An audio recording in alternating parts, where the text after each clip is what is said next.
We're not. We are live on YouTube. Yeah. Hello, everybody. Welcome back. Welcome Back to Delusional Confidence.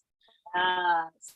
I am Emily Kosick at Emily's.Root Awakening on Instagram and YouTube. I am with Ida Sare, the Chilling Therapist, on Instagram and YouTube. What up, everybody? Hi. What up? Ida, would you like to add anything to that intro? I think that was a good intro. Yeah, we're two girls in the self-development world. We're in the self-employed space, and we're having a business meeting right now, basically, about this podcast, because we noticed that we didn't really want to do some of the back end stuff to distribute this podcast out. I didn't, but neither of us had really been wanting to promote. We haven't really been distributing this podcast because Ida and I like to keep things fun. I always like to do everything I want to do. Mm-hmm. I never like to do anything I don't want to do. But it's interesting. I mean, it's a bigger topic than just what we're talking about right now. It's basically Ida and I are being faced with the question of, do you have to just push through and do stuff that doesn't sound good in the moment? Does that just have to be part of this life, as a business owner? And, in my eyes, it's it's always about priorities. So what would I rather? I'm always asking myself that. Yeah. Would I rather have this podcast be able to record with Ida and have to do the background work, the distribution work, or, and when I say distribution work, the audio, the show notes, posting it to podcast platforms, or would I rather just cancel all of it? And so where we're at right now is I would rather do the back end stuff and be able to record with Ida, because we both love recording on here. We're just not at a place to have, it's the best, but we're not at a place to hire anyone. So yeah. And Ida, you mentioned that you had some stuff on your mind. Yeah, no, because yesterday I was reflecting quite a lot. And I've kind of pulled up on some of the things that I was reflecting on. And a question I was asking myself was, why am I not asking for what I want? Right. And this ties into what we're talking about, because it made me realize something. So I asked myself, I'm like, okay, is it out of fear or shame? And then my answer was, I wish I didn't have to ask for it. A part of me feels like, why do I need to ask for something that I want? I wish it was different. Kind of like, I wish I didn't have to sell. I wish people just bought. You get what I mean? Yeah. And there's a part of me that kind of feels like, oh, why do we need to market? Why can't I just put out my genius and people could just kind of buy in? But we live in a world that we're kind of conditioned to convince people, to kind of manipulate people to buy something. Or it's funny because, okay, something that I was even thinking about today is kind of like, if, for instance, someone like Michelle Obama came out and said, hey, I saw Ida as a therapist, she's great, I'll be booked out. Why do we need to wait for someone to, obviously this is coming to where this will come to the point I'm talking about right now, because I kind of think about that, and I kind of think, if a famous person or if someone with influence or some sort of power or some sort of trust comes out and says, oh my God, I use this product, then everyone goes to buy it. But none of us are really taking our time. Every time I bought something or hired a coach, it wasn't because another person told me to. It was because I actually went on the page. I felt into the person. I bought out of how I felt from what I gained, or the person's energy and stuff like that. And I kind of wish that, we kind of took responsibility for the things that we're purchasing, instead of someone being like, oh, it's great. Then we're like, oh, if so-and-so says it's great, then it must be great. Okay, so that's one part. Okay, yeah. So that's me living in my delusion, so to speak, because that's what I wish happened, but that's not what happens. And then another question I asked myself is, am I still waiting for God to take care of the rest? It's kind of like, you know, as you asked what before we jumped on here, we were like, oh, do we just go in flow and just wait for God to take care of the rest? You know, oh, it's kind of like, let's just leave it into God's hands instead of like taking responsibility. So that's what I said I wanted to talk about, because I kind of feel like it boils down to responsibility. And I said,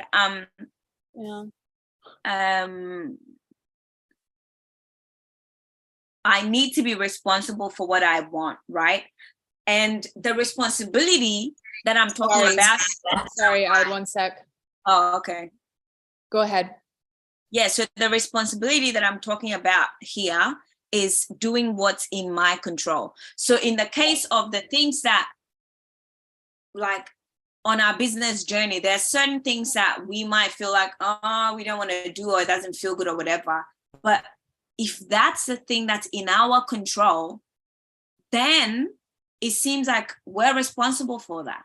It's our responsibility, because we can't kind of leave sort of like uploading something onto podcasts, onto the, you know, platforms, into God's hands, because it's not in God's control. Do you get what I mean? So it's kind of like a part of the delusion is still conspiring with God, working with God, and kind of like co-creating with God. It can't be like, oh, I kind of don't feel like doing. So okay, so it's kind of like, what are we giving God to work with? Totally. You know? So I think for me, that's kind of where I'm at, where yesterday I was really thinking, okay, Ida, and an example that came to me is kind of like, you know, someone owes me a huge chunk of money, right? Now, when the person came to borrow this money, they were like, you know, really loving, really caring. Hey, you know, they're like, trust me, you know, I'm going to pay it weekly. You know, I'm not like the rest. I know it's not easy. Sometimes you give people money, they don't even pay, but I won't be that. I'm going to like literally pay for it and stuff like that. And out of the goodness of my heart, I believed it. There was a part of me that's like, you know what, give her a chance. She actually seems like she will actually pay. Yeah. Mind you, since then, I haven't heard from her. When I call, I call, she doesn't even pick. She doesn't respond to my messages. She doesn't call back. And then eventually she'll call and she'll be like, oh, you know, she'll make up this excuse. Oh, you know, I wasn't feeling well, blah, blah. And I'm like, okay, it's okay if you're not feeling well, but you can still call me and let me know that this is why you're not. He's like, trust me, I'm going to come to you next week. I'm no longer going to let you chase me up. Has she come back to me? No, she hasn't. You know, and it's like, I actually really need the money. But the people around me are kind of like, well, if you're that soft, she's not going to pay, because she's basically trampling all over you, because she kind of feels like, oh, don't worry, if I don't pay, she won't do anything. The worst she would do is give me a phone call. Right. It's not in me. Like, it takes a lot for me to get to that point of rage where it's like, hey, if you don't pay me, XYZ is going to happen. And there's a part of my mind that's kind of like, oh, go report it to the police. But there's also a part of me deep within me, there's this knowing that's like, you know what? You've done what's in your control. She doesn't want to pay. There's not much you can do. You just have to leave it in the hands of God. So that's what brought me to that conversation of, does that mean that I don't care about the money if I let it go? And it's the same as, does that mean we don't care about this podcast if we let it go, or if we don't upload it or whatever? So there was a part of me that's kind of like, okay, me being passive about it, does that mean, because I don't feel like going to shake her up. I don't feel like going to, quote unquote, threaten her and be like, hey, if you don't pay my money, I'm going to go to the cops. But I don't feel like that. That's just not my style. Yeah. You know? But then yesterday I was questioning myself and I was asking myself, Ida, does that mean you're not taking responsibility? Because what's in your control? But I kind of feel like, okay, I've done what's in my control. I've reached out several times. She hasn't done anything. She hasn't paid. Yes, it's disrespectful, but what can I do? Right now, I feel like I have to leave it in the hands of God. Love it. But I think it gets back to that point of, do we do what's in our control, and then after that, do we just leave it because it no longer feels good? Or do we continue to, because it's our responsibility to? Not to confuse our situation with it, because I feel like as much as it could be similar, it's also very different. So not to confuse that with, but okay, anyway, hearing that, what's coming to you? Love it. I love it all. And again, like before we pressed record today, Ida and I were talking, and I'm just thinking like, in a way I'm excited, because I honestly feel like for both Ida and I, these themes of like, what is our responsibility and what can we like rebel against? And can we just do what we want to do? These themes have been repeating in my life throughout this entrepreneurial journey, and I believe yours too, while growing your business as a self-employed person. So to me, just a little kind of intro here to what I want to say, but like, to me, that is God communicating to us that now is the time where we are finally ready to tackle this and find the answer to this question. Because in my mind, there's no way in hell we would be hit with all these different situations. We're both having challenging times right now, financially, and then there's health stuff. There's a lot of challenging times that Ida and I are going through right now. As an entrepreneur, it's like classic story. And I think we keep getting hit with this theme of like, do I do what I want? Or do I take on the typical narrative of it's my responsibility, so I have to do it even though I don't want to do it? Very funny. I just kind of thought about this in this split second. I was talking to my therapist yesterday about my version of this story that doesn't have to do with this podcast, but again, I will tie it into the podcast as well. But my therapist goes, you know what? Last time we met, Emily, I felt kind of backed in the corner by you. I felt like you were telling me about your dad's narrative of you have to do stuff you don't want to do if you want to be successful. And then you were telling me about your narrative of I should do everything that is totally comfortable for me and still get all the success that I want. And she says, you don't really seem like the type of person that would confine yourself to two options. She said, you seem like a very creative person. So let's get creative here. How are there other options to life? And I'm like, you're right, girl. You're right. Because here's the thing. I've seen plenty of times that when I think that there are this amount of options available to me, there's always more. I always get shown that I have no fucking clue how many different options there are for us, for how we want to live life. So like, first of all, I just have to say this, what's coming to mind about, the person who borrowed money from you. I know that a lot of people are like, Ida, do this, Ida, do that. And I'm not trying to say this to you at all, but I just resonate with how you're handling it so much, because I have known people who are really, they have a lot of investments. They have a lot of finances. People ask them to borrow money kind of a lot. And I've heard multiple people say this, I guess like people I knew in New York City, I can't really remember who they are, but they say, if I lend people money, I have to be okay with losing that money. Like, it's like investing in the stock market. I have to, or gambling. I have to just pretend like it's gone. And I give people one shot, or I've heard someone say I give people two shots, which I don't think I'd give people two shots, but was it me? It was probably me, where I'm like, I give people three. No, it was someone who said two. Yeah, okay. Oh, I thought I've You give people three? I would not give people two. But it depends. Okay. So for this money situation, that can't happen again, you know? But I don't want to cut your flow. So go on. Very interesting. You're so compassionate. And it's funny because I've been this person before in like a kind of accidental way, but just like people always want to help me. They're always like, here, have this for free, do this for free, which is awesome. But I feel like it kind of like enables me a little bit where they're like, yeah, just pay me back later. And then, you know, it's happened plenty of times earlier on in my life where like they give me this really great payment plan. And I'm like, I'm sorry, I can't pay. And I always pay in the end, but I've been late before. And like, so I've been this person. So probably because I've been this person, I'm like, I would give people one shot, and it's just, I don't demonize them for not paying back. But if they don't, I'm like, clearly they can't handle a loan. So like, just forget it. But I get it. It's everyone else. So where I'm going with this is, I've just had people, I think it just depends on like, what's Ida's relationship to this? Do you decide like, you know what? I am okay with the fact that I'm going to lend this person money. And if I don't get it back, then fine. I've just heard multiple people say that. And then there's no problem. If you don't get it back, then it's just like, okay, well, I made that boundary, you know?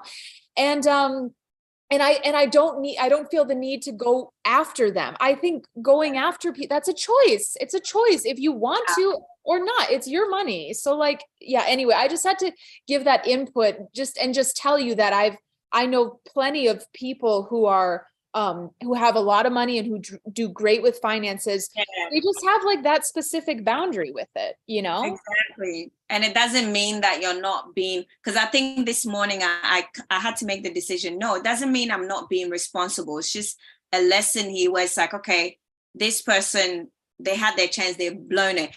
And let me clarify what I mean by giving 3 chances is in this situation, I've given her 3 chances already. When she first said she was ill, I was like, okay, that's fine. I'm going to be patient with you. Just communicate with me. She didn't. I went to her place. I'm like, hey, what's going on? Like, I'm actually she hasn't. So I feel like I've given her 3 chances to prove to me that she genuinely wanted to pay. She's shown me she doesn't. So I'm letting it go. But not 3 chances like I'm going to let her come back and borrow the money again. No, in terms of like giving people the opportunity to prove me wrong. But also I do hear people say, now this has taught me not to, you know, lend any other person money, which I kind of believe it's not fair to then make your decision based off of one person's behavior. Yeah. You know, which can get a bit tricky because someone will be like, geez, how many times are you willing to lose the money? But it's like, there could be that one person that truly needs it and is truly going to pay, and because of someone else's actions. But anyway, let's not deviate from where we're going. Right. But it's a surprisingly cool topic to talk about, to be honest, lending people money. And I just think it's interesting. And I agree. I want to like invest in people's businesses a lot that's like one of the top things I want to do to like serve the world. So like, to me, it's like, what money am I willing to lose? And if I lose it, I know that it'll just be, I already said goodbye to that money. Exactly. So I'm very interested. Let's go back to when you said your therapist said, you know, you had options. Yeah. Let's get back on track. So for me, sometimes when I feel like I kind of have to, like when I'm kind of feeling, I'll use the phrase again, backed in a corner about, oh my gosh, I'm gonna have to do something I don't want to do. And it's my whole vibe to do the stuff I want to do. And I tell I'm held accountable. I tell my audience that all the time. Every time I feel backed in the corner in that sense,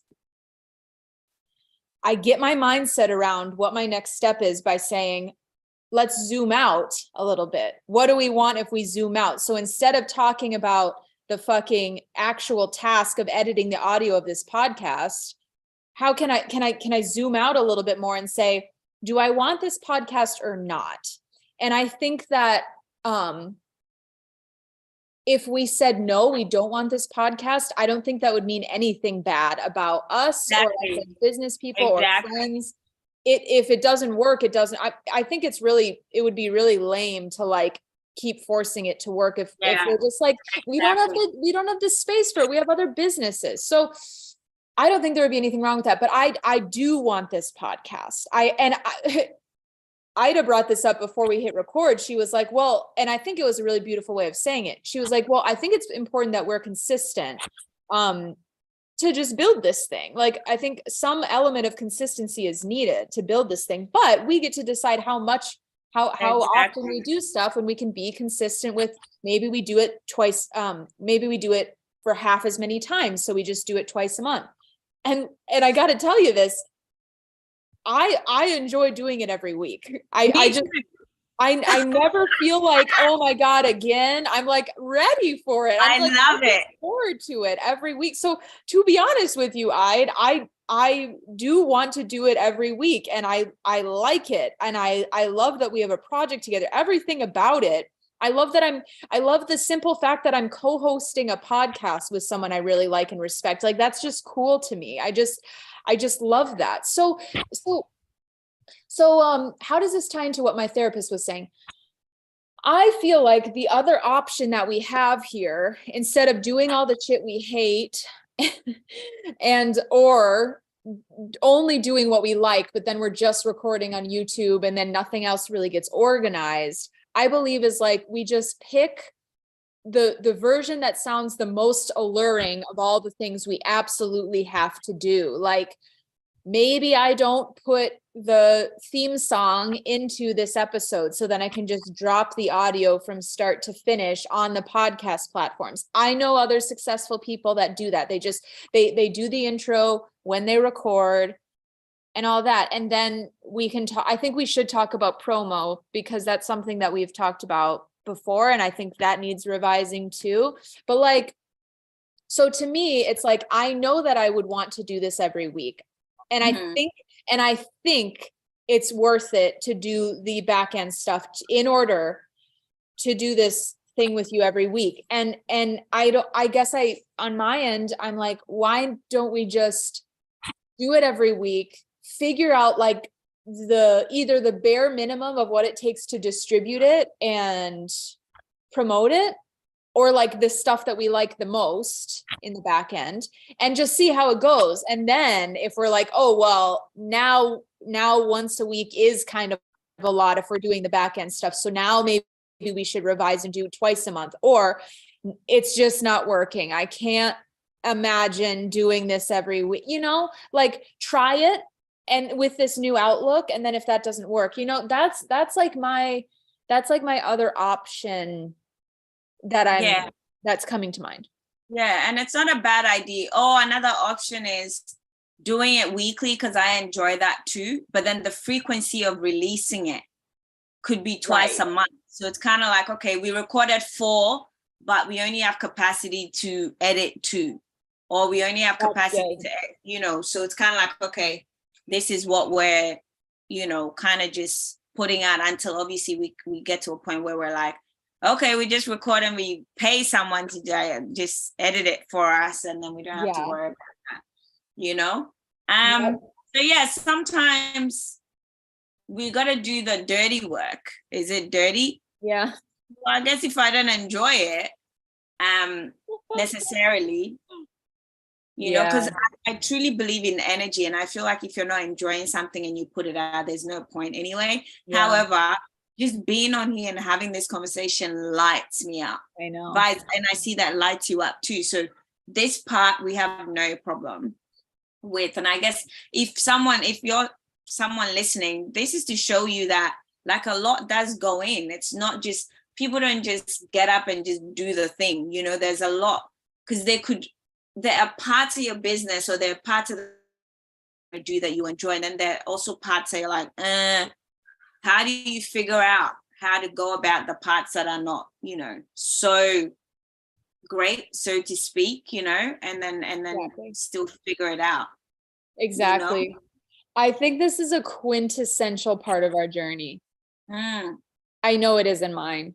Because, and here's the thing, I've heard entrepreneurs say, I can just think of 2 specific entrepreneurs who are in the spiritual industry. They're doing something alternative, and I'm pretty sure they both made $1 million in their business. I don't know if they're like multi-millionaires, but they've been around for a while. And they both say, like, doing stuff I don't want to do. I've had to do stuff I don't want to do to become successful. And that just makes me want to like die and never be an entrepreneur. So I think like some of us, I think that it's the same thing. I'm starting to understand it's relatively the same thing for most people, where you do the stuff that like you, and I believe you can look at it as like, I don't want to do it, or you can look at it like, I want to do it and that's why I'm doing it. I want to do it even though it's uncomfortable. So okay, go for it. Oh, I was just saying like, so I think I'm just learning that like certain things that are uncomfortable will have to be done.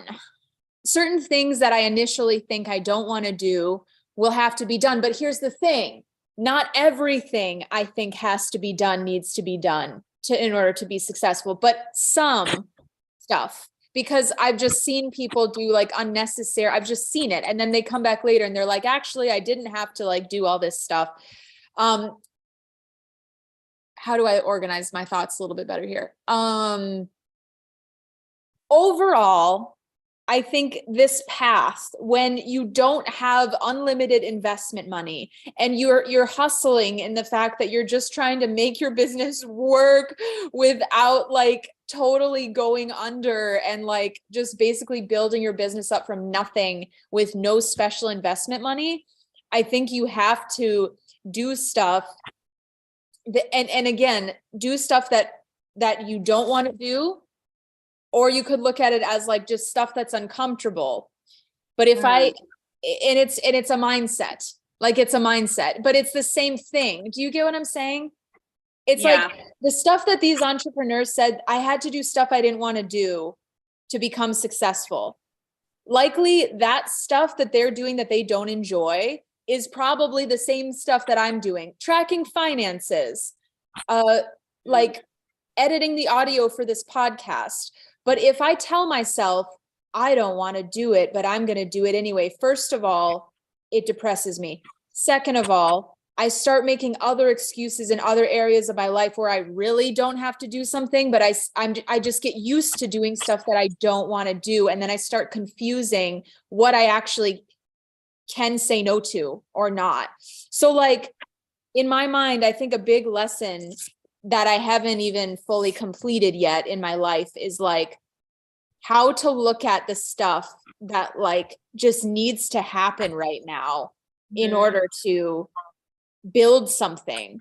How to look at that stuff that is not my favorite thing to do, but that it's looking like we got to do it in order to build the thing that we want, Yeah, as I'm sitting here, an image just dropped into my mind's eye. And it's interesting because the question that's coming up is, or is that the way life is? And the image that dropped into my mind as I'm reflecting is, you want to have a baby, right? Mm-hmm. I want to have a baby. Having the baby is beautiful. It's gorgeous, the joy they bring and everything. I think you know where I'm going with this. Yes. But first of all, the way to having the baby is not 100% great. People talk about all the challenges that comes with obviously being pregnant for 9 months, having to push the baby, the process of getting this child into the world who's going to bring you so much joy is not easy. Not only that, the process of tending to these babies not easy too. You have to change diapers. You have to stay awake. You can't say I don't want to do it because your baby needs, and it's kind of like it's your baby. Exactly. It's the same thing when trusted with this business. Is it a matter of shifting perspective? It's our baby. And even though we don't want to change our baby's diapers, even though we don't want to stay up at night because our baby is crying, it's what needs to be done in order for the baby to thrive and be healthy. Exactly. And really and truly, where do I go from that? Because I was just asking, and then it just dropped, and it's like, here, chew it up. It's the same thing. It's really the same thing, whether we like it or not, because it's like, I think it's how we look at it. If we're looking at our business like our baby that we've been entrusted with, this baby needs to grow. And in order for the baby to grow from conception, we need to put in some we've got to do certain things that we don't necessarily want to do. Yeah. But that's the only way this child is going to thrive. Yeah. You know, from the beginning, when the baby is a seed, to, you know, the baby being born till the baby is finally on its own. And obviously when the baby is on its own, like when the child turns from 12 going, it's on its feet, it can start, it doesn't depend on you anymore. It's the same thing, our business will get to a place where it's not going to depend on us anymore, because it can fend for itself, at least a little bit. All of a sudden, it can make breakfast for itself. We no longer need to like stay up at night, because it doesn't, you know, from a certain age, but different stages will come. Maybe from the age of 6, we no longer need to stay up the whole night to look after the baby. Yeah. You know, from the age of say 8, you know, the baby can make their own breakfast, so to speak, with little support here and there. From the age of 12, it's like, hey, mom, I got this. Like, because then you have employees, people there doing it. You don't even realize. Then you become like the CEO, just making the strategic or the planning part, or, you know, the visionary part. So I think for me, this dropping into my mind's eye really gives me perspective. Yeah. In that, if I'm looking at it like my baby, who's going to bring me so much joy, it's also going to bring me pain, some kind of, you know, whatever I want to call it.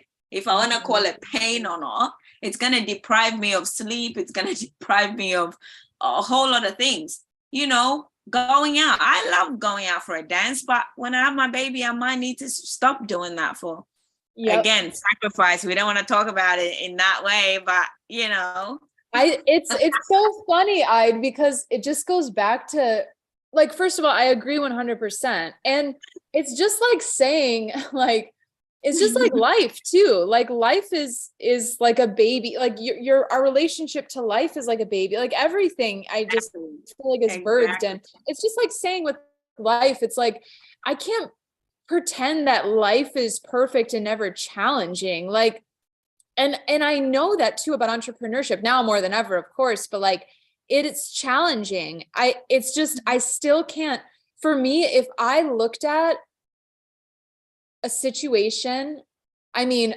whatever, I'm a broken record, but it's interesting to see how I react to all of these discoveries. If I looked at my baby, like, I don't want to change her diaper and take care of her, but I will anyway.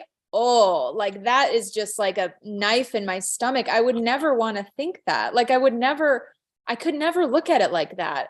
Or like, well, I'm going to have a baby, but you know, there's going to be sacrifices. Oh, I think it's just my relationship with those words. Like I wouldn't have a baby if there was stuff I didn't want to do, but hey, look, I know that there are challenges going into this. I know that there are moments that are going to be hard, and I want to have my baby anyway, without these challenges, even with these challenges and these hardships. Exactly. And it's just, and so like, yeah, go ahead. Go for it. No. Go for it. Okay. I just like, I agree with everything you're saying. And probably these folks who say, yeah, I have to do stuff I don't want to do in order to be successful, I'm sure everything that they would say, if we take their mindset towards it out, and the words they're using out, I would be like, totally agree. That stuff is not my favorite stuff either. But at the end of the day, I want to be, it's a conscious choice. I want to be here. I want to have my business. I want delusional confidence to continue. So therefore, everything I do to help delusional confidence continue, I want to do. To me, it's just so much more empowering than like, oh, I don't want to do this, but I guess I'll do. No, I want it. I want it because I want this podcast. I want it to be distributed. I want it to do whatever I can. I want to do whatever I have to in order to continue it. Do you know what I'm saying? Yeah. And for me, I guess the delusional part of it is that. So to me, okay, so it's like two choices, you know, the red pill, the blue pill, where it's kind of like, you know, we've made this choice of, okay, we're gonna be we're gonna go at it our own way. We're gonna be entrepreneurs. That word doesn't feel, it's not a matter of it doesn't feel good for me, but it doesn't like give me any, but for the sake of the podcast, I'll use it. So it's like we both made this choice. Whilst we're making the choice, we know that this choice comes with XYZ challenges. Yeah. But we've made that choice anyway. But I feel like the delusional part of it is like, okay, we see how people make this same choice and the result of it is not always great because it seems like they are not happy at the end of it. It seems like they don't feel fulfilled, even though this choice is supposed to make them feel fulfilled. But we're choosing this, but we're going to consciously make sure that every challenge we're going through, we're still going to consciously go through it in a way that feels good for us. Yeah. What am I saying? I guess the delusional part is saying that regardless of the challenges, we know it's going to work. That's why we're doing it. Yeah. So it's kind of like we already know it's worked. So it doesn't matter going through this challenge anyway. Yeah. Do you get where I'm going with this? Whereas I feel like majority of the people are like, I'm doing this so it can work. But we're saying, no, we know it's already worked. That's why we're doing this. Like we know it's working, so we're doing it. And I think that's where the delusion comes in, because my mindset isn't, I need to do this in order for it to work. I'm like, it's already worked. And in order for me to see that result, like it's already worked. I know, like there's never been a day where I've sat down, I'm like, nah, I don't think this is gonna work. Every time I'm talking to God, every time I have a challenge, I'm like, but I know it works. I know there's a day that I'm like, whoo, wow, thank goodness. Just like, what is his name? Is it Jeff Bezos, the owner of Amazon? Jeff Bezos? Yeah. So I was listening to something on YouTube today where this guy who made a massive loss based off of the fact that Jeff went to him and said, hey, at the age of 26, hey, I'm going to sell books out of my garage and I'm going to ship it out to people online. And I'm going to make multi-millions. I'm going to become mention this amount of billion, like huge billions at the time. And at the time, no one was even making millions. Right. And yet he was so confident, I'm going to make so and so $1 billion from this at 26, and he had no money. So he had actually gone to this guy, so invest in me. And then the guy's like, are you crazy? First off, no one's making millions.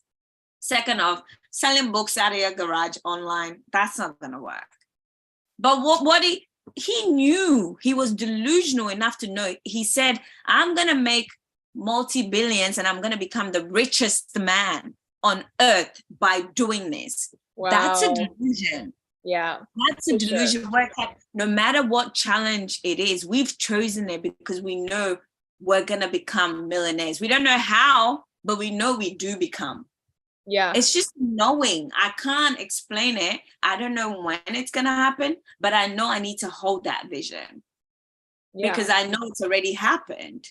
And I know that that's quite similar for you, Em. Like you see it, it's so clear. So I feel like that's a delusion. And that delusion makes us choose this choice with the challenges anyway. It's not like we didn't know it was going to come with challenges. Yes, right. Sometimes we're contemplating, should we not? But we keep going back on the drawing board and we're like, nah, we want to. 100%. 100%. I think I might cry. I think this might be the first episode where I actually cry because I have to be real with everyone. Yep, I'm definitely going to cry. So let's prepare for that. Yeah. So this is it's close, but I'm pretty sure this has been the hardest last 2 months of my career. 100%. And yesterday I was having a conversation with myself that was like, God, why did you choose me to do this? Why did you choose me to want to be an entrepreneur and hate the way that society is structured and forced and causes so much unhappiness in people because they think there's only one way? Why? I don't think I'm strong enough to do this, to do all the challenges and to do all the challenges, to do all the stuff that I have to do to make this work. I know that some people can do it and I believe it. And I've seen it. We see nonstop evidence that it works. If you go through all the challenges, it will work, but I don't know if I can. I don't know. I don't feel strong enough. I don't feel strong enough. And here I am. Here I am on this fucking podcast that I love. It's like, again and again, I have these moments of doubt. And in the past 2 months, I'll be able to talk about it more when I have a little bit more hindsight. Mm-hmm. But the past 2 months have been traumatic for me. And it's an interesting phenomenon. I would love to hear Ida's psychotherapy or just Ida's view on it, but also with your background, because it's like a trauma when experimenting to try to deal with a trauma. Like I've had an issue with finances throughout my life, or what's felt like an issue with finances.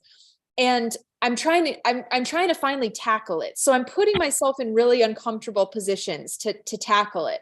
And sometimes I noticed a couple of those positions I put myself in the past month have been traumatic for me. You know what I'm saying? So I'll be interested to hear if you know about this phenomena. I mean, but yeah, go ahead. I was going to say the only thing that's coming up for me is, if it wasn't trauma, what would it be? Because I think for me, yes, we can be like, let's call it what it is. But I like to, as much as I like words for the purpose of redefining them. Mm. So I think right now, the word trauma, narcissist, all of that, it's in our field quite a lot. And I feel like as great as it is to know about it, it can also be detrimental. So if we did not know this word trauma, imagine this word didn't exist, you had never heard of it before. What else would be happening in your life right now? Right. What would it be? I love that. Yeah, it would be just a really, really, really hard situation. Just a really, really hard situation. Yeah. That's what it would be. And the reason why I'm linking it to like, it's like a really tough situation that's making me cry. If when I was talking to my therapist yesterday, I brought it up and I started crying and I was like, oh, I didn't know that it was that affecting to me, that it would make me cry to bring it up. I just thought, it was tough and I cried during, but like, I didn't know it was something that I'm going to be like crying about after and like going through after. It's complex. I don't know if it's necessary to fully go into all that, but yeah. No, I'm interested because I'm like, okay, clearly there's something there for you. And obviously you said you share more in hindsight. So I think for me, a part of me wants to know, okay, what makes you think that, what's making you cry about it? That's a really interesting. This is just my general, it's not even a psychotherapy thing, because it's kind of like you're crying about it for a reason. Mm-hmm. What is that reason? Because it's like, before we get to a point where we're crying, is the crying coming from a place of I'm sick of this, or is the crying coming from a place of I want to break through, like I need a breakthrough? Or is it coming from, like, where's the crying coming from? Is it a cry for help? Is it a cry for breakthrough? What is the cry for? Oh, that's such a cool question. Well, like, Well, me crying right now was just like, basically it's hard and I don't know if I'm strong enough, but I must be because here I am. And I kind of, let me just close that topic down before we get to this one. Because I want this to be a message out to the entrepreneurs so we don't fragment the message. You guys, I have quit my business for 6 months about a year ago. There have been I literally have quit before.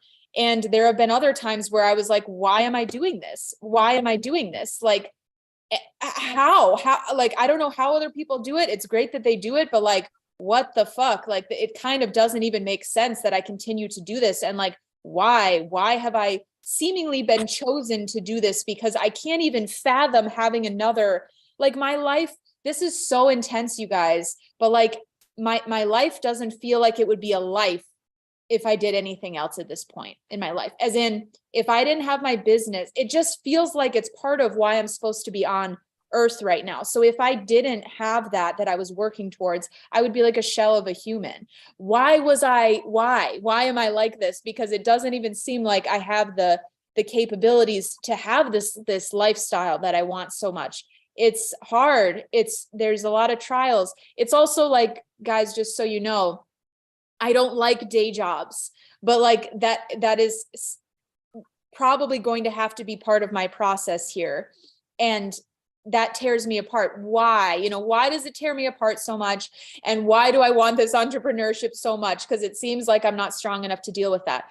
All that being said, you guys, it's like I write this shit in my journal. I say this out loud. I'm crying about it. And then I just go right back to my business.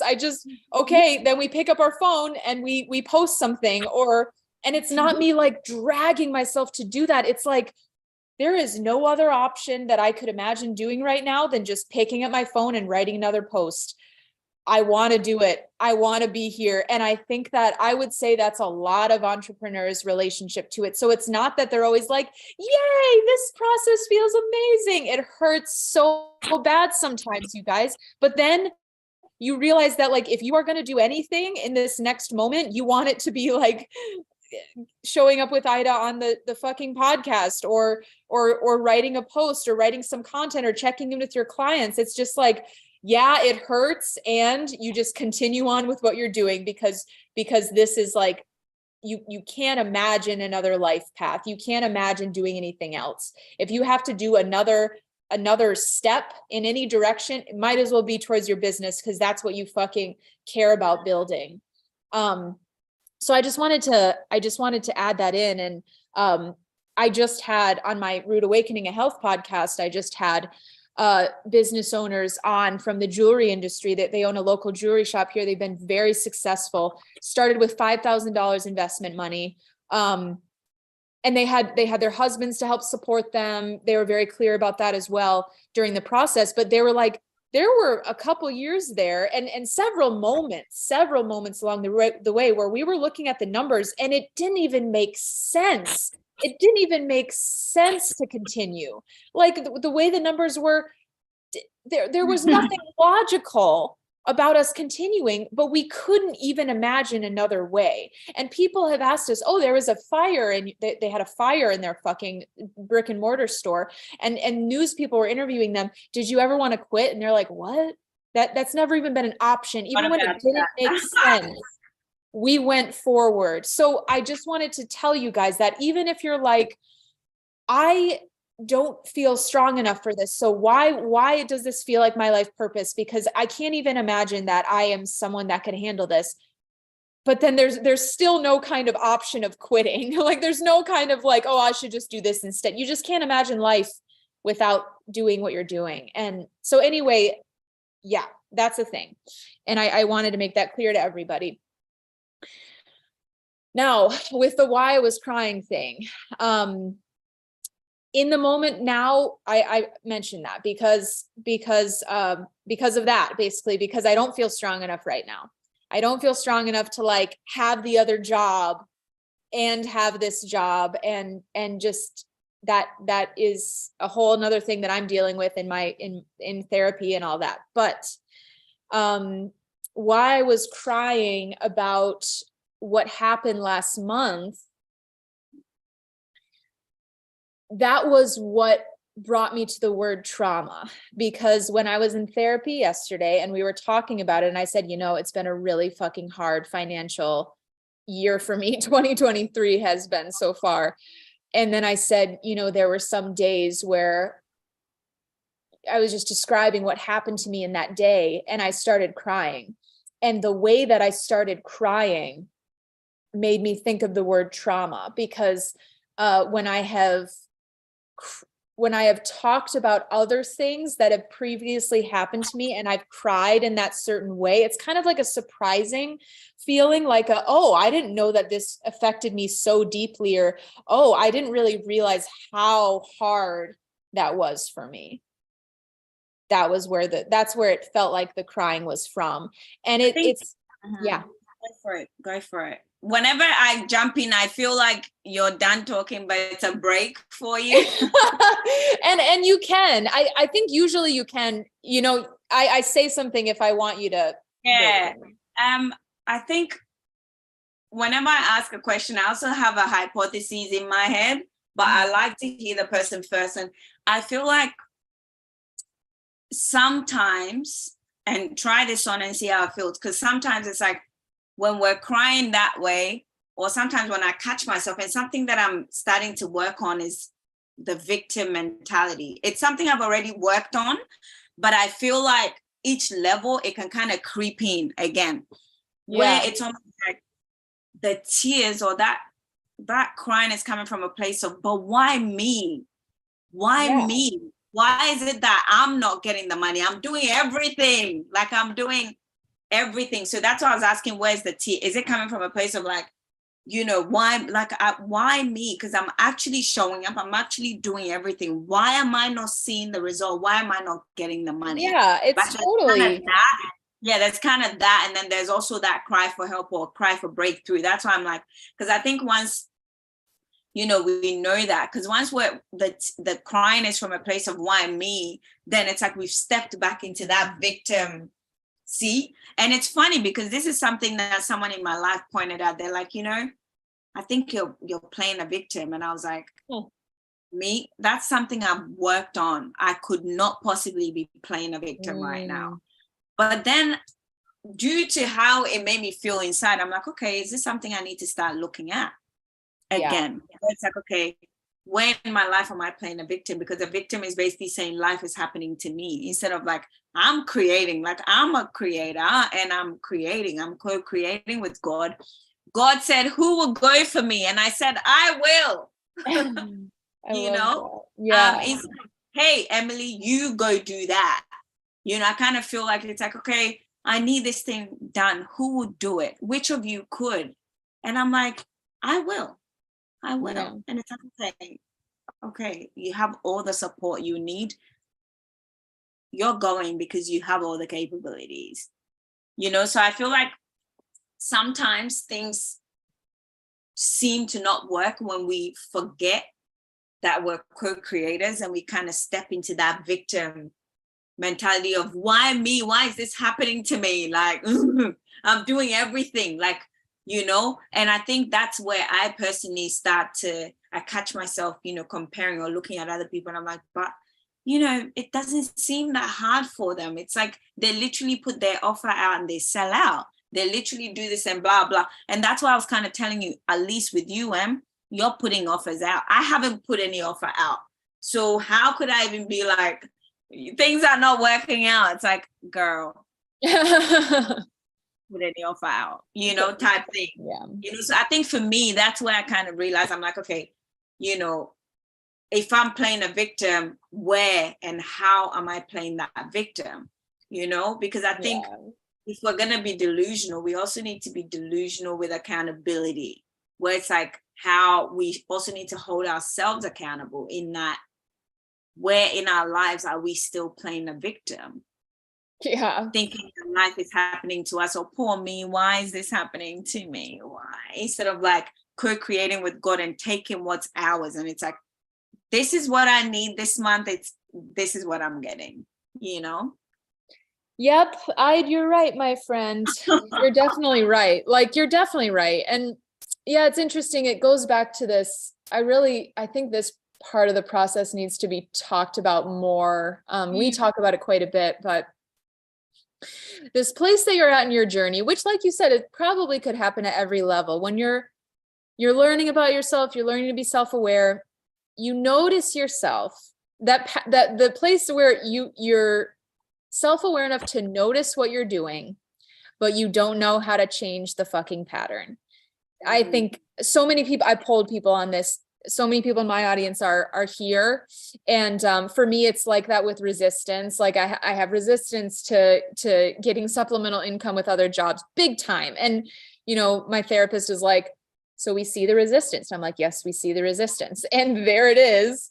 And I just feel it in my body. It's like, it feels like there's not like a magic pill to make it go away. I just have to like notice it and sit with it. And then like, maybe something will happen to make it shift, or like eventually I get fed up and something shifts, you know, but I'm in the place of just noticing like the victim mentality is there.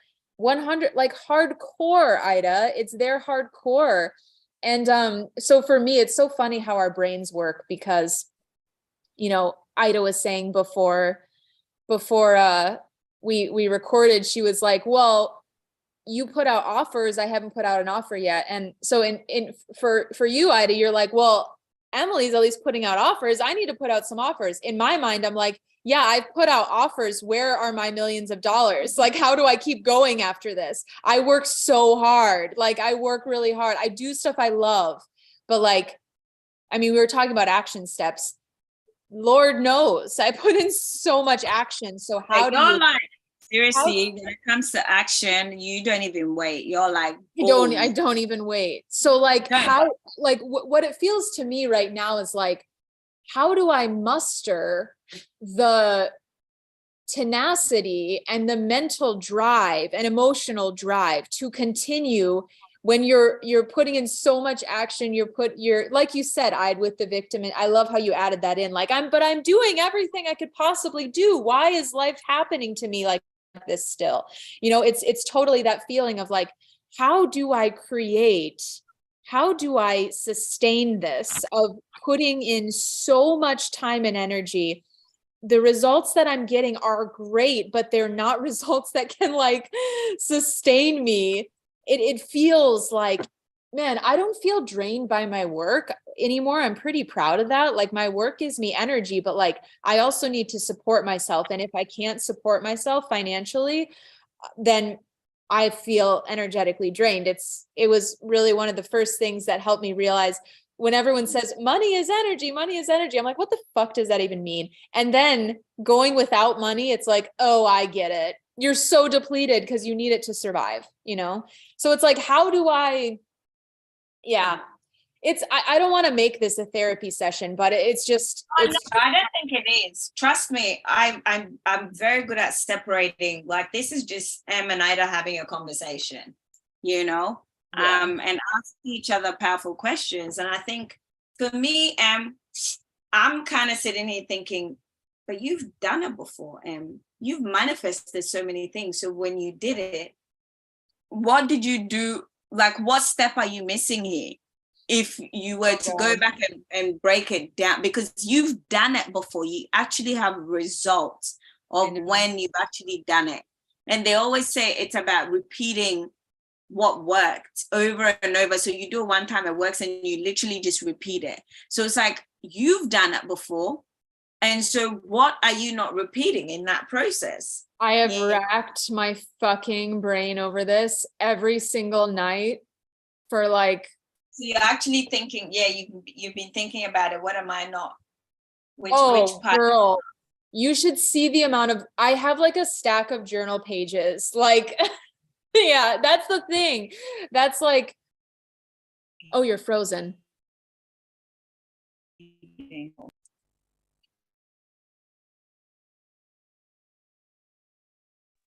Can you hear me? Oh, yeah, now I can. Yay. I just got a phone call and it cut it. I need to put my phone on do not disturb. I love when you get phone calls and I'm like, and you're like, don't they know that we're recording right now? How dare they call? But it is because I'm using hotspot. The phone call came and it just froze the thing, and I'm like, right. But yeah, no, it's so interesting. But for me, I don't look at it like it's not working. I feel like it's actually working. Okay, so here's the thing, I also feel that way. It's weird. Okay, so first of all, with the pattern thing, I have gone through, and I'm not saying I don't know what it is, but there's a very specific pattern to my work. When I started my business, I kind of blew up right away, and then all of a sudden it seems like everything stopped, where like I wasn't getting any money. I'm just going to be really real with everyone. Fuck it. At this point, I'm like, screw it. I'm just going to say it all. So when I start my business, it like blows up really fast and I have a lot of monetary gain and it's awesome. And then after like 3 or 4 months, I have like no monetary gain. This has happened twice now. And it's funny because it happened like right after I said, every month since I reopened my business this past September has been incrementally better financially. Right after I said that, there was like nothing coming in. So I know that that's a pattern. So I know that I have like a lot of momentum when I start, you know? And like, it's very interesting.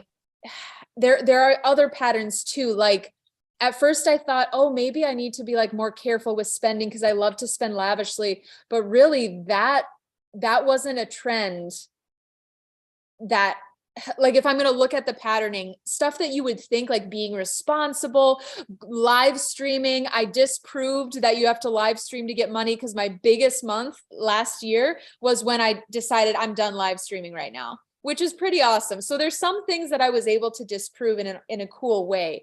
But yeah, as far as patterning goes, I don't know. As far as I've looked at everything that I know to look at as far as what factors there were. And the only thing that seems to be consistent is there's this pattern of me blowing up right away. And then like abruptly income gets cut off. And it could be a subconscious thing. It could be a nervous system thing. I know that there's a lot there. I just haven't like cracked it yet. And then what was the other question that you asked me? Can't even remember. But I have to say to what you just said, like, what if it didn't mean anything? Because okay, again, I kind of feel like the beauty of you knowing that it's actually working is your relationship to a particular situation. Yeah. So I feel like the first time it happened, your reaction to it would have been different. It would have been, oh, it's not working. Oh no, what happened? Oh no, let me give up or whatever it is. I'm just guessing right now. But this time, your reaction to it and why it's working now is because now you have like you're aware of what's happening. Mm-hmm. And 2, fine, there's still a part of you that's making it mean something, but what if it's to get to a point where it didn't, like, okay, I haven't made money in 2 months. It doesn't mean anything. I still keep doing what I'm doing because it's worked before, you know?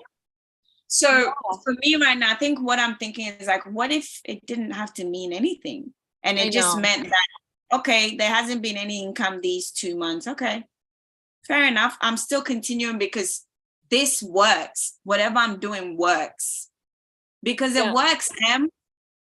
It works. It's just not, as you said, it's a momentum thing. So it's going to take a while, but right now it's kind of like, okay, like just like when you look at the stock market, it's like, I don't think it's meant to be, right. I think it's normal to have those dips. And what if we didn't have to make it mean anything? I know that's kind of like what I have to reside in right now is like, it has to just, I can't, I just get this feeling that the more I try to like look into it and force some sort of a rule or solution that comes out of it, it's just, life is just going to show me different. I just have to like be open in business longer and just like live life longer. And then I'll see, and maybe I'll look back and just be like, yeah, it was just a new business or like, or yeah, I got a little afraid of the success I was having or whatever. I can't pretend like I know or try to know right now, because trust me, I've been doing that. And, all it's getting me is up in my head. It just doesn't make sense. That second question that I forgot about was the fact that I know that it's working now. So like I'm manifesting all these other things, you know, I'm manifesting people are starting to know who I am in certain groups, and your profile is growing, you yeah, know, so it's working. It's working. Holistically, it's working, but sometimes we're only focused on one aspect. But your business as a whole is working, Em. Yeah, I honestly don't have, like, as far as notoriety goes and like people being interested in what I'm doing, I feel very I don't feel very self-conscious there. I feel quite confident in you know, building a community, and yeah, people wanting to collaborate with me and all of that. Like in the industry, I'm manifesting some great stuff. It's the finances. Yeah, that's really all it is, girl. Because I also, something else that really helped me last week was I started to realize that I've manifested everything that I wanted. Like, we all know what I want. We want the fame, we want the recognition, we want the people in the audience, we want the great projects, we want the husband. And I realized that I have all of these things in very small increments. Like, I have my community. I built another community in a very short period of time and brought people together. I have a lot of love available to me. I just created a dating app for people who have a primal meat-centered lifestyle. I have like a lot of availability there with cool, attractive people on there. I have great love with friends like Ida, just great friendships right now. I built basically everything I want just in like a 31-year-old Emily scale, you know? And I thought that was such a great part to add in my manifestation process. And like, Ida, I don't know exactly, you don't really keep a specific list of what you want, do you? No. But you're building, the stuff that you're building is like, I feel mine is a feeling. Okay, yeah. It's a feeling, like I have a feeling of this vision. It's this feeling. Yeah. It's not something I see. It's not like, it's something I feel, you know, and I sense, and the sense is so strong, and I sense that it's gonna be great. And I just need to keep, and what's gonna take me there is I just need to put out my genius. Yeah. And the more I put out my genius, the more it's gonna become more clearer to me. Right. So that's kind of like what I'm following. If I sit down, I'm like, yeah, you know, this month I'm planning to get X, Y. Nah. Yeah. All I know is I just need to continue putting out my genius. Now, the only thing is the frequency, like putting, you know, not making it mean something and just still trusting the process. And I also know that the things that I do, it's almost like the people who come closer to me and form some sort of connection with me carry on what I do. It's kind of like the people who bought my card are actually the ones promoting it for me. It's and yet I know that that's how it's meant to work, and I just need to trust that it will work. So it's like I'm promoting my cards as and when I do my best to promote it, but it's like, you know, I have people who have bought it who are like sharing it now on their page, telling people about it. So for me, I feel like it's a matter of like proximity, you know, making sure that every person I come into contact with I make them feel something. And that which they feel is what they want other people to experience. So they're kind of like, oh, you got to get this because like it's X, and that kind of continues. So it's like this ripple effect of this feeling, this thing that I feel that I share with people, and they feel and they share with that. It's like a ripple effect of that. Obviously, I wish it was a clearer picture. I wish, it were different, but I just know that it's not going to be that. Yeah. That it's going to unfold, and I need to trust that it's going to unfold, but I need to still take inspired action. And that looks like putting my genius out there, sharing my mind, sharing the things that, like I'm doing. And I'm,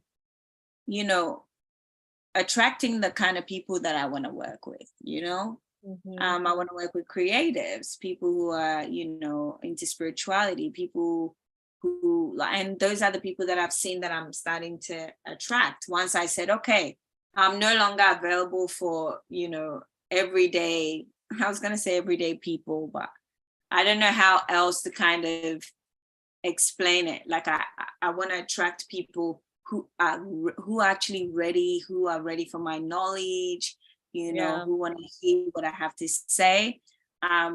And in order for me to do that, I needed to no longer be available to playing small and actually step up daily. And so every day I'm like,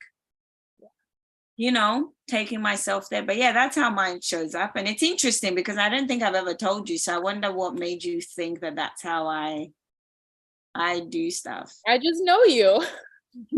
That's interesting. I just know you. Like I've also heard you say things like, oh, I don't really have in my mind, like, oh, I'm going to make millions of dollars. Like, I know that you work more with, you're not very like, make a list, then do this. Like you're pretty type B like I am, or that's how I look at it. Yeah, exactly. Exactly.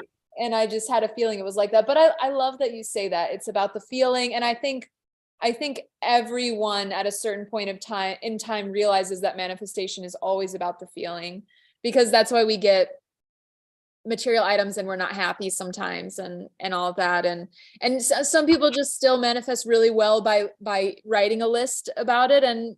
But I think everyone gets shown the lesson in life that like we're always just chasing feelings. We're not chasing like specific. I mean, at the end of the day, the most important thing that our bodies value is the feeling, instead of the environment.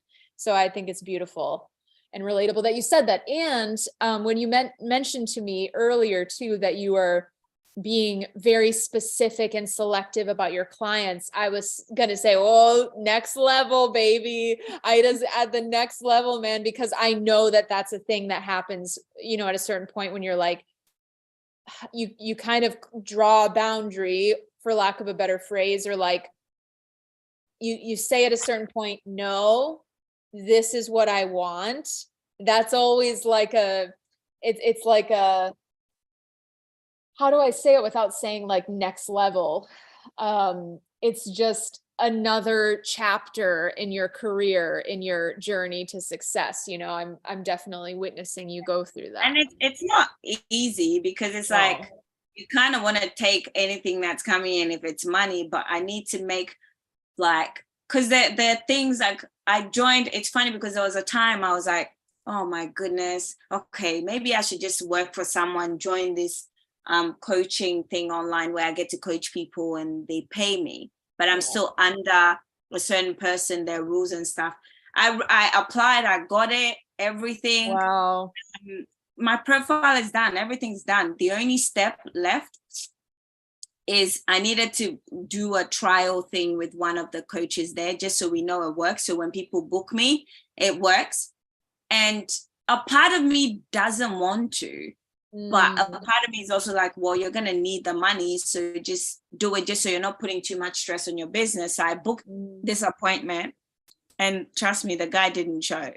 And I was so surprised. I was like, wow, he hasn't showed. I emailed them and I'm like, what happened? No one showed. They're like, oh, really? It must have been a mistake. It didn't show up in the calendar. And I was like, okay, it's clearly a sign. Wow. And after that, I just haven't booked again. but I know I can book it and I can start receiving clients from there. Yeah. But that's not what deep down I want. Deep down, I know I need to put my 100% in this, and I need to trust that it's going to work. I just need to trust that it's going to work. And I know someone will be like, oh, so why don't you just get a job to support it?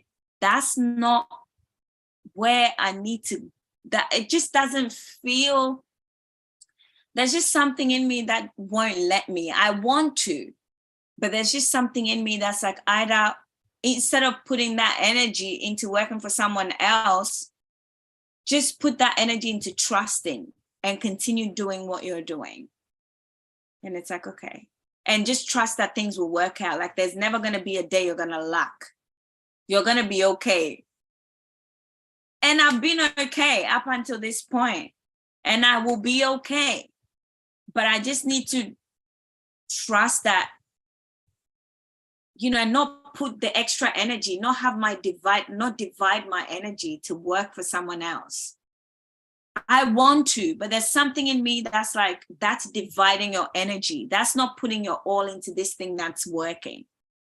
Why do you want to divide your energy? Why do I feel like that's like hitting some chords for you? Because of how I'm looking right now. How are we in the same, I mean, we're in different places, but the same place right now. Like, that's weird to me, Ide. That's funny. Yeah. You know, when we started, you said something, but you didn't finish. You're like, you believe that that's a sign that, you know, God is saying we're ready to deal with this or something, but you didn't. Yeah. Yes. Oh, like that's where you wanted to end it. I felt like, okay. We're ready to I believe this is like right before, I believe that whenever I get rock bottomed in something, that's like a great precursor to me being like, nope, energetically, like I'm done with this. Right. You know, like you have continual abusive partners and you keep being available for that. And then finally there's a really bad situation and it's the last straw and you say, I'm done with this. I am not settling for this anymore. Like in a way with you and your clients, but you didn't rock bottom. Like, anyway. So I believe that when we're faced up with these challenges, stressful situations, we're meant to find a solution, and the solution to these, definitely, they will carry us. I believe that we both have we're about to have a big moment in our careers. Now we're at 2:15. And so we're past an hour and a half. Hours 15. Well, oh, sorry. No, we're at an hour and 45 minutes now. It's 2:15 here in my time zone. Yeah. Because I was like 2 hours 15. No. Yeah, no. Before, if we're gonna sum up, I wanted to say this again. Going back to millionaire decisions, I'm still using that concept, even though I'm like, you know, it's not about being a millionaire, but at the end of the day, it's about being the visionary. Yeah. I don't see a millionaire of a company when they go bankrupt saying, you know, okay, now I got to look for a job. I got to work for someone else. Okay. I want to ask you about this. Sorry, go ahead. Yeah. I'm like, I feel like they will get back to the drawing board and say, okay, we need solutions, and not let me go and work for someone else so I can make a few bucks to look after myself. You know, I don't know. That's just how I feel. Cause I'm looking at like the successful people and I'm like, I don't think very successful people be like, okay, well, let me just go and work for corporate. Let me go and work for someone in order to, they will rather use that energy. Okay, what do I have? What can I do right now? What's like solutions? What's up? That's what I feel. I mean, this is amazing. Like, God, it's so crazy how this has just worked in, you know, Ida was telling me millionaire decisions back in December, maybe, or I don't even know, but yeah, anyway, I love this outlook and I'm feeling the same way. Like I'm feeling like I told Ida before, or maybe I already said this on this podcast, but it feels like the scenario of me going and being employed by someone else to like make financial ends meet during this time. It feels like I'm dying. Like it feels like that is not me anymore. It feels like, what's the purpose? It feels like a year ago, I did take on other jobs and I just kind of let my business go. I was like, I don't have the energy for this. I don't have the energy. I'm showing up at a job that I don't like. Tried a bunch of different jobs, by the way, guys. Showed up at all different jobs, like cool jobs, like farming. I worked at a holistic center for a while, cool ass jobs. I worked for a florist for a while, amazing, but it wasn't my business. So I showed up there. It took all my energy away. I got home and I was like, fuck my business. I just want to sleep and like cry. So like, but like Ida, if I can ask you like kind of a personal question right now. Like I had this mentality a month ago where I was like, no, Ida's right. Millionaire decisions. Let's fucking make this work. But like, here I am. I don't have a solution right now. Like, I don't really have a solution. You don't have a solution. But like, how do you survive? How do you survive if like money isn't coming in through your business? You will find a way, Em. So what I was listening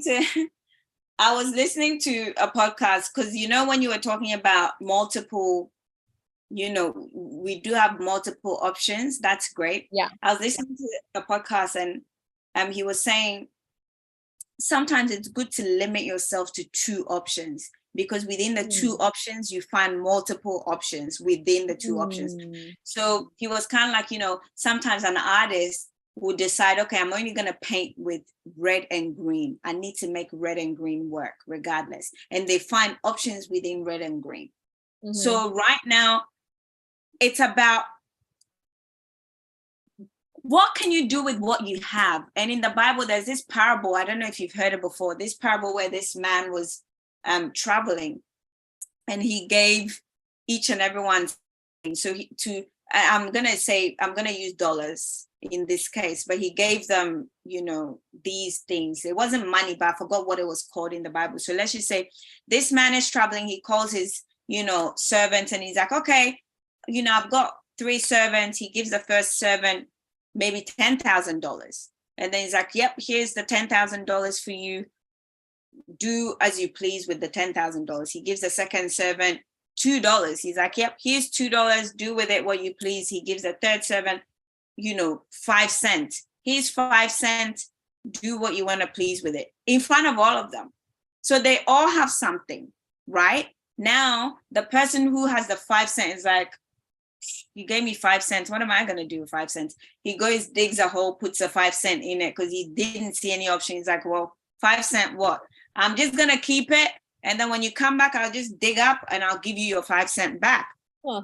The person he gave the $2 to decided, ooh, how can I find a way to double this so that when my master comes, I can be like, look, you gave me $2. Here's $4 back. And then the 10,000 is like, yeah, thought the same thing. How can I double this? Or how can I triple it so that when my master comes, I could be like, you gave me 10, he's 30,000 back, right? So I kind of feel like it's the same where sometimes we feel like, oh, well, we only got 5 cents. What do we do with 5 cents? Let's just dig up a hole and bury it. Or we look around and we're like, well, they've got 10,000. They've got $2. I've only got 5 cents. There's not much I can do with the 5 cents. But remember, at the end of the day, the game is solutions. Whether you've got 10,000, $2 or 5 cents, the question is, how do I double that? How do I double that? And it's funny because everything I'm saying right now, it's going back to me because I'm thinking the same thing right now. I'm telling you exactly what I'm thinking right now. Yeah. How do I double that in a way that doesn't feel like I'm selling my soul?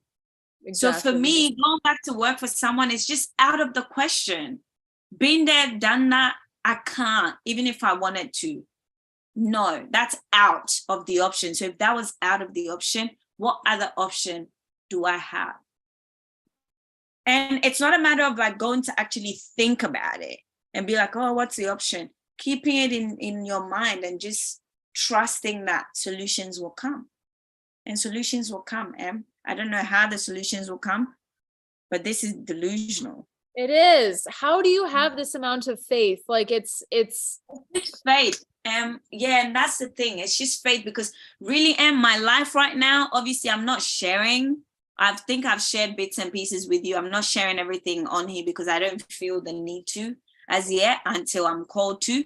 But this is the challenging, as you said, the last 2 months for me since August last year. It's been the most challenging time of my life. Health, business, relationships, like it's just been very challenging. But one thing I love about all the challenges is my character, who I'm being through that. I know, because you're so great. You're so great. Because I wasn't like this. Like 2019, I hit rock bottom and I saw the way I handled it. And since August, you know, and the funny thing is, it's not like the more faith I have, the more the challenges are decreasing. It's like it's piling up. It's actually piling up. Yeah. And it doesn't mean that there aren't moments where I will cry. There are moments where I'll just cry and I'm like, oh, this is heavy. But I trust that it's all working out for my good, but it's heavy. Whew, it's heavy. So it's like I will, you know, affirm and accept and recognize that it's heavy, but I trust because there must be a purpose. There must be a reason. It can't be for nothing.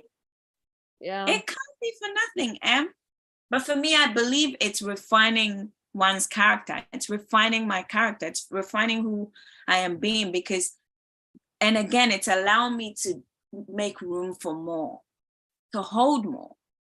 Because in future, I don't know what I'm being entrusted with.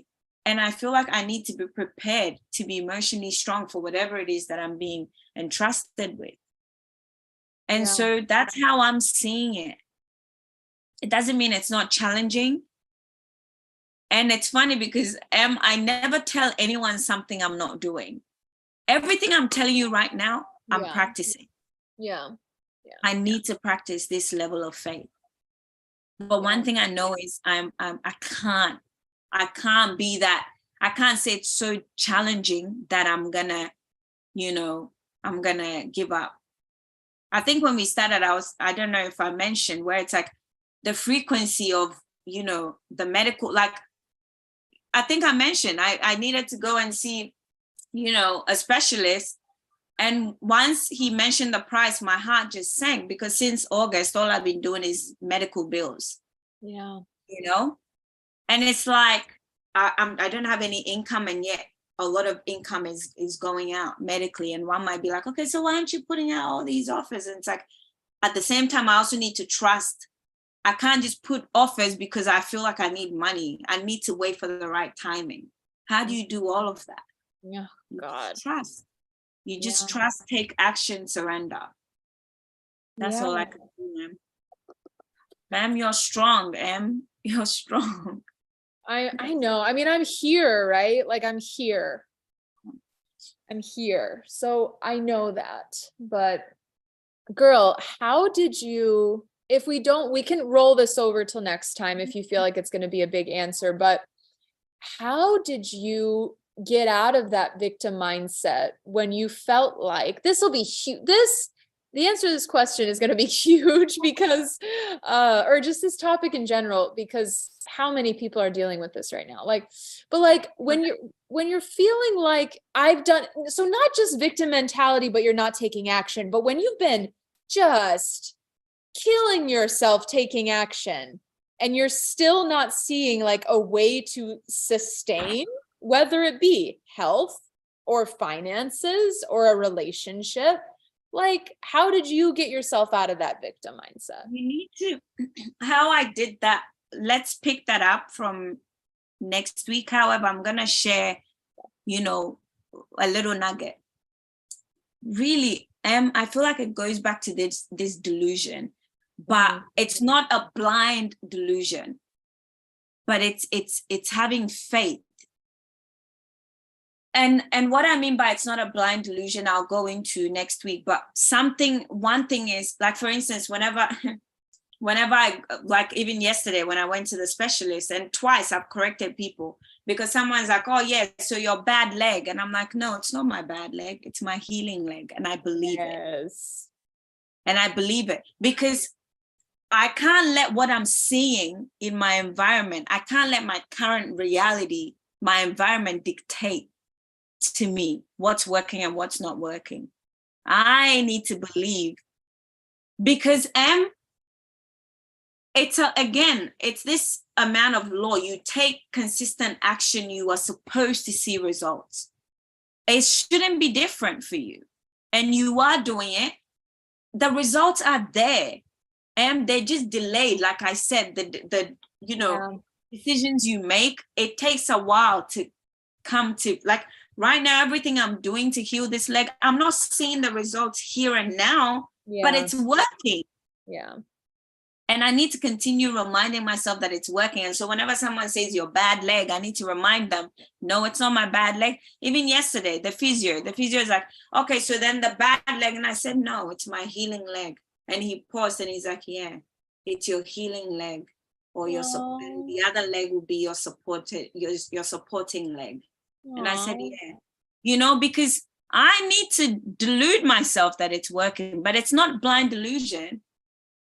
So I think it's the same, where it's like, you got to continue telling yourself, like, no, my actions are working. It might not seem like it, but I know they are working. And they are working. They are working. I tell you, they are working. You just continue trusting just a little longer. Just a little longer, Em. Okay. We're going to have this conversation again. I know. And you're going to tell me again that you've had your highest month. I know. I don't know how I know, but I just know. But just hold on. Thanks. And trust that you're not going to lack. You're not going to go a day starving. You're just not. You possibly couldn't. Things will work out. How I got to this place, I will share, because it's like a whole. Yeah, fuck yeah! I can't wait for next week. I appreciate that so much, and I'm so glad that we have that recorded, because I might have to go back and listen to it. But this is just what we're documenting here is like really fucking profound. I'm just like realizing it more and more, but especially in this conversation, like, we know that the world needs to see this. Like, they need to see these moments, and they don't with the people that have already created success. And just the other point that I'm just really grateful for our friendship. Oh, you're so welcome, Em. But I just want you to know that there's no giving up here, and there's no putting the energy into someone's work. Unless truly you feel like, okay, it's time, I need to work for someone. Obviously, that's your choice. But I don't want you to do that because you believe for once it's not working. If you're going to work for someone else, do that because you know yours is still working, and you just want to support it, your business, by working for someone else. But never do it because you think it's not working. It's working. I'm seeing it's working. Even today, I looked at your Instagram page and I was smiling because I'm like, oh my God, Em is at 1,309. Oh. Like, I don't know why. It's like, for me, it reminds me of the progress. Yeah. I was smiling because I was like, oh my God, wow, okay. I know. And it's working. It's working. It's working. Okay. Yeah. I believe it. I believe that I'm like, I'm at a financial place where, like, yeah, you never know. Random shit can come up, but like, I do have to pay my bills. I have to.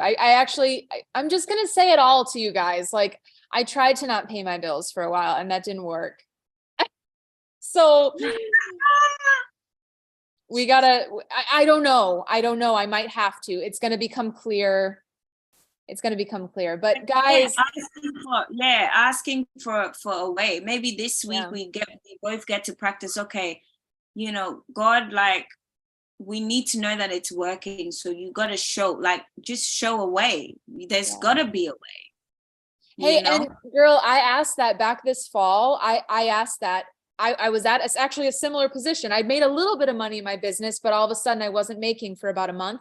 And I was like, okay, again, I was like late on my bills and I was like, all right, shit, God, I really don't want to work for someone else. There's got to be another way. There's got to be another way. I wasn't even thinking about anything besides I have to work for someone or I do my business. And bam, an old illustration client contacts me. Within 48 hours, we signed a project for $2,500. And within 48 hours, $1,000 was transferred directly into my account. You know what I'm saying? Shit, I've seen it happen. Hasn't happened in the past 2 months, but I know that it's possible. I know that I've seen the evidence. Have you asked for it? Because I think asked for it specifically, as in, what is another way? Okay, yes. But I'm saying recently, have you asked for it? Oh, yeah. Okay. I've been nonstop praying to God. So I don't like nonstop. So, but we're going to keep asking. This gives me a boost, but that's kind of why I think it's like, I'm kind of meant to come across this to like, it's gotta give another boost. And I think another thing that I look at is like the first time I asked God, what energy was I in? Was I in more surrender and trust? And this time I'm in frustration. Like, hey, you're right. Hey, this, because I think all that matters, because it's like, it's one thing to ask knowing that it's done. And it's one thing to ask without faith. Because if you ask with faith that there's got to be another way, and if the second time it's like, man, look, I don't know, man, there's got to be a way. Is the faith element? Like, is that element still there? Where it's like, God, I just trust you're gonna come through. I trust you've chosen me for this purpose. And for me, I know where I don't do it. It's like I'm not asking for it. I'm just thinking God would take care of it. And so yesterday I was like, no, I need to ask for what I want. Because I'm co-creating with God. And yes, God can just be like, have it. But for instance, if I'm co-creating with you, you can't just come and be like, oh yeah, I got to ask for certain things. I got to tell you, you won't know, So yeah. Yeah. Yep. Ida, you're carrying the team today. I really appreciate it. Oh, you got this, Em. You got this. Like, if I know someone who deserves, I don't know anyone who deserves it more than you. Like, when it comes to taking action, seriously. So please you're allowed to have a moment of weakness, but you get to cry, you get to journal, and you get to keep going. You get to continue being delusional. Yeah. Yeah, we gotta do it. What you say is so real. We can't just resign to working these shit jobs that we don't even give a fuck about. We can't. There's got to be another way. And also I think about like, how can God use us best? Like, is God really using me best by working in a health food store? I fucking doubt it. The college kids in there that are kicking ass at that job, that's perfect for them. But I have a feeling that we're at the stage in our life where like God is using us best in other ways, Yeah, because for me, working for someone else is giving up without me saying I'm giving up. It's like me saying, nah, I don't believe this is gonna work. I need a plan B. Yeah. But that doesn't feel good for me. So, you'd rather another illustration than going to work for someone else. Oh yeah. Yeah. Exactly. That's very clear. I know I would take exactly. That. So I don't want people listening to be like, oh, but how can you struggle and say you don't want to do anything? You want to do something, but something that you enjoy.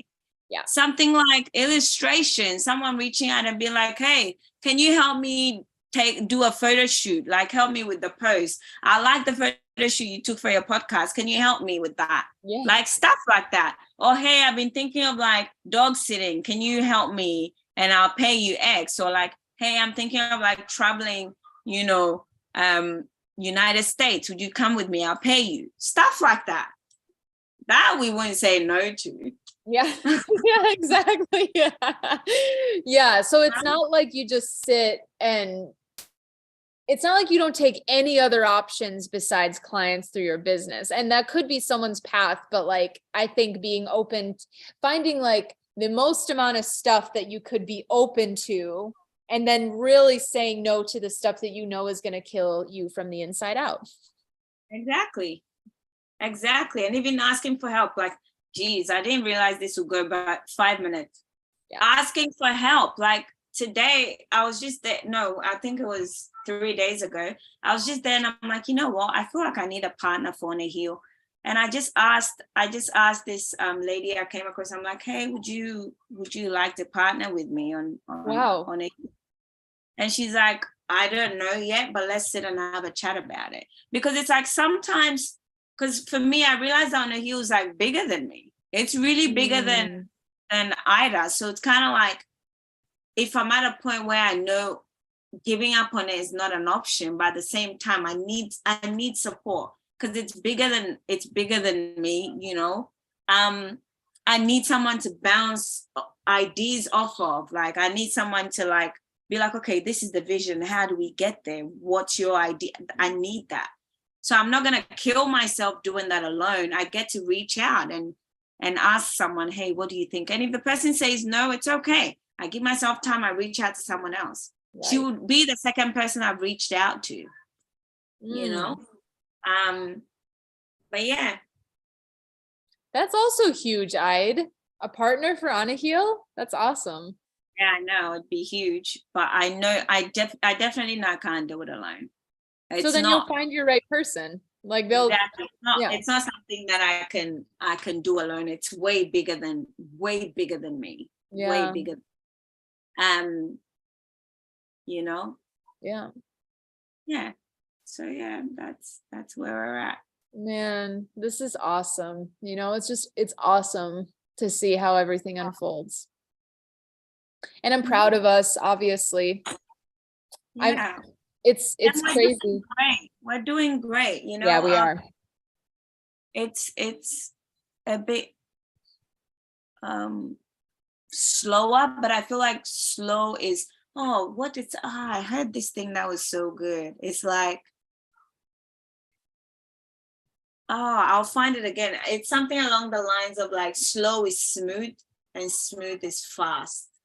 And I was like, ooh, that's good. So it's kind of like that, you know? Yeah. But it's working. That's what I want us to walk away. Yeah. From thinking. It is working. Yeah.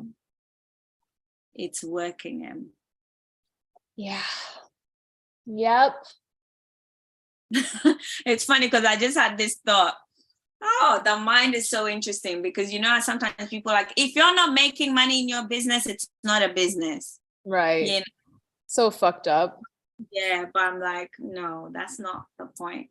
And that's impossible. Like that's so much pressure to be like, okay, start your business. But if you don't make money immediately, you don't even have a business. So why even bother? That's how people try to like get people to sign up with them. You know, they say like, you'll like make money with me, but you're not going to make money otherwise. Stupid. Exactly. And yeah, you don't make any money either way. And think about can yet again, can we bring up the rappers? How many rappers were poor as fuck? And if they said, oh, I'm not making money, so it's not a business. If they said that, they wouldn't have multi-million dollars, right? Like there's just way too many stories that show me that that's not true. Exactly. You know? Exactly. So yeah, it's working. It's working. But you get to have this moment, you get to sit in it, you get to have, it's normal. I think that's what we want to normalize for people. Yeah, it's I know. normal to kind of feel like it's not working and to feel like this is heavy. This is heavy. Yeah. Why me? But the next day you go back to doing it anyway. You do. You do, guys. You do. Yeah, I fucking love that we talk about this. All right, man. What an episode. Wow. So see, and I didn't even want to come. Yep, I know. And see, there are challenges, but then you show up and it's something better than even imagined. So this episode will be released on all podcast platforms. Ida and I are gonna work all that stuff out. We're gonna keep this going for you guys. And I love you, Ida. Thank you. Thanks for being our rock, especially today, but appreciate it. Yeah, I'll be here after you end the main live just for a bit. All right. Bye, everybody. Like and subscribe us. Please subscribe to us on YouTube and like this video if you are watching it or the replay. It just helps us so much to get the word out. And this will be on all podcast platforms. I am Emily Kosick at Emily's Root Awakening on Instagram and YouTube. And Ida is the chilling therapist. Ida, Ida the Chilling Therapist on Instagram and YouTube. Catch you guys